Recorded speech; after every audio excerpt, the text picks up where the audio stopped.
In September 2014, Alibaba Group held the largest US IPO in history. After raising $25 billion, Alibaba is in the junction in deciding how to use this amount of money and continue its growth. Why are investors so interested in Alibaba? Because in terms of sales and market capitalization, it is larger than Amazon and eBay combined, and it is the large and growing home market of China. It controls almost 80% of its e-commerce online transactions. It's another miracle conceived in capital markets. Chinese e-commerce giant Alibaba made its debut on the New York Stock Exchange with a valuation of over $200 billion. After 15 years of development, the business-to-business platform has grown into a conglomerate covering online sales, finance, logistics, sports, and entertainment. One of the 18 founders, Jin Jianhang, says the key to their success is the construction of an ecosystem which helps build the environment to nurture small businesses. Since Alibaba's mission is to make it easy to do business anywhere, hence besides the online shopping platforms Taobao and Tmall, a cross-border B2B e-commerce website AliExpress, and online wholesale marketplaces Alibaba.com and 1688.com, it operates an ecosystem of related online services including payment services company Alipay and a cloud computing platform Aliyun, and had a majority stake in a logistics company, China Smart Logistics. The uniqueness of Alibaba is that it is purely a platform for third parties, and it does not engage in indie direct sales, compete with its merchants, or hold any inventory. And because it earns half of its revenue from advertising, in some way, it is more like Google than to Amazon. To grow, businesses can choose to leverage on or further develop their core competencies. So what exactly are Alibaba's core competencies, and are they sustainable?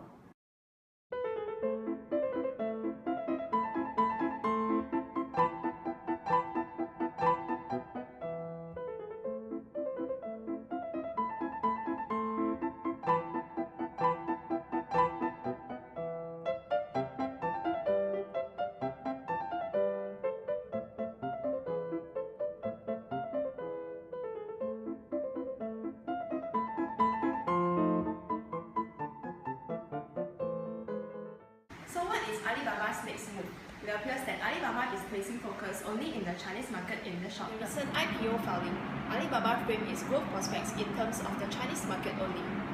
They place focus on the increasing usage of smartphones, a still low level of e-commerce penetration, as well as the opportunity for offline retailers to use online platforms including Taobao or Tmall. Importantly, Alibaba did not include Amazon or eBay in its list of competitors. Instead, they only named Chinese firms including the search portal Baidu and internet giant Tencent. An analysis of the environment in China supports Alibaba's move of focusing in the Chinese market.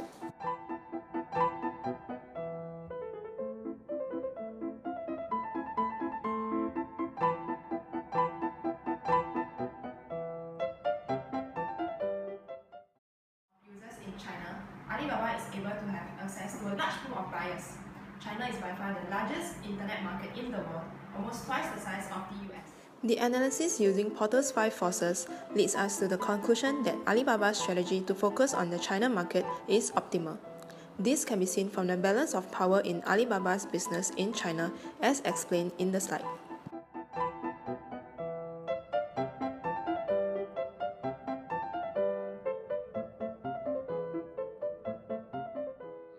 Now I'd like to talk about Alibaba's overseas expansion strategies.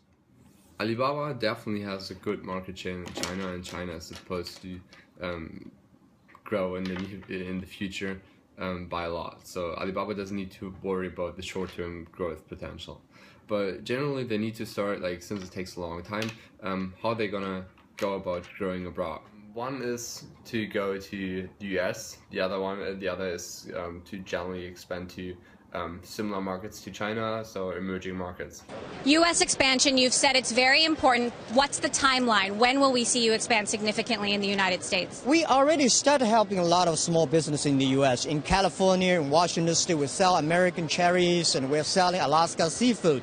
And we want to sell more things. We're coming here not to compete. We're coming here to help a lot of small business, which I think a lot of things need to be done. It's not about competition. Jack Ma's intention that he mentioned is to liberate the trade, open trade barriers, and connect businesses worldwide.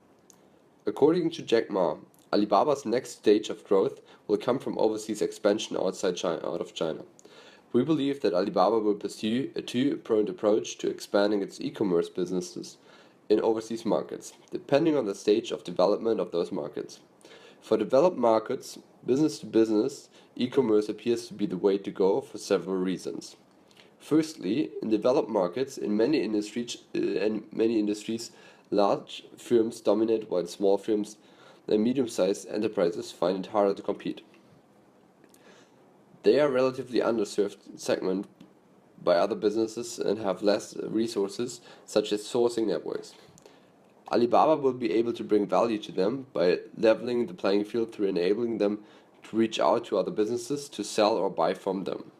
Secondly, the business-to-consumer space is crowded with entrenchment competitors like Amazon, who are able to pursue growth and capture enormous market share through its low-margin strategy, and eBay, which has been in the market for several years. Large retail infrastructure networks also make the e-commerce less necessarily in developed countries. Finally, Alibaba can leverage on its ability to access Chinese consumers and tap into their growth demand for quality consumer goods by connecting those in the developed markets with Chinese businesses who are better equipped to sell to Chinese consumers. China is a developing market, and given its dominance in its home country, it is safe to say that Alibaba knows a thing or two about doing business-to-business and business-to-consumer e-commerce in a developing country, and Alibaba's massive growth in Russia is a testament of its ability. Developing markets have both the high growth rates and low penetration for sustained growth in the long run. Furthermore, the growing adaptation of smartphones mean that the mobile e-commerce will be increasingly important to consumers, especially given the weaker retail infrastructure in developing markets. Finally, SMEs are important in developing countries where the retail market is more fragmented, and it's precisely these businesses who lack visibility, credibility, and financing that Alibaba's suite of business solutions will help the most. 阿里巴巴到了当地国家以后。 When Alibaba branches out to other countries, what we do are things that local firms are not capable of. We're not trying to take other people's jobs and put their companies out of business.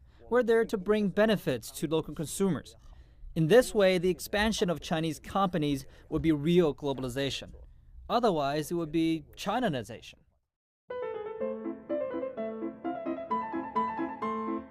From its core e-commerce business, Alibaba has ventured into many different related businesses and has made some strategic acquisitions in certain industries.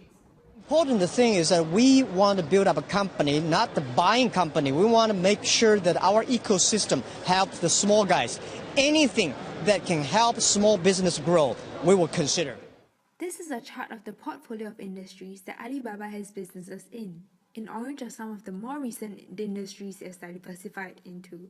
We feel that this diversification has the potential to be fairly successful for three reasons. Firstly, their current competencies offer advantages in their new businesses. For example, access to consumer data from Taobao will provide valuable input for data analytics. Secondly, competencies from the new business will be able to provide spillback advantages in existing businesses. For example, the growth of the financing business will provide more demand for Alibaba's services in general, and the online marketing arm can be a channel for the sale of ads for its core e-commerce business. And finally, Alibaba may also be able to satisfy its customers more effectively than focused competitors in each business by being a one-stop shop of internet solutions for smaller businesses which lack the resources that bigger players have. Jack Ma started Alibaba with a clear mission of making it easy to do business and a desire to help small businesses around the world. And along the way, it has developed a supportive ecosystem of synergistic businesses that add value to each other. However, with Alibaba's recent forays and acquisitions, we see a broadening of their strategy and a shift towards directly impacting the end consumer. This new end consumer focus will help it gain a greater hold over its core ability to access Chinese consumers and businesses. Alibaba is moving fast to capture the increasingly sophisticated consumption of internet and digital services in China. In terms of overseas expansion, Alibaba appears to favor a lower risk, typically Chinese approach that can be summed up Deng Xiaoping's words, has crossed the river by feeling the stones. Jack Ma says that he's in no hurry to rush overseas and believes that it takes time to understand the markets overseas. However, we see that in the e-commerce business, network effects are crucial and early entry may be key to garner the skill needed for success. Furthermore, current levels of institutional development in China appears to support the conglomerate business approach. Key competitors Tencent and Baidu are also pursuing similar strategies of aggressive diversification. Internet companies may be China's answers to Japanese zaibatsus and Korean chaebols. Since China is a major exporter and is going to be an increasingly important consumer market, Alibaba should focus on developing its core competency of aggregating and servicing Chinese consumers. This will make its networks in China more valuable to the international small businesses it seeks to serve in the long run. Consumers are a vital part of the ecosystem as their experience are key to success.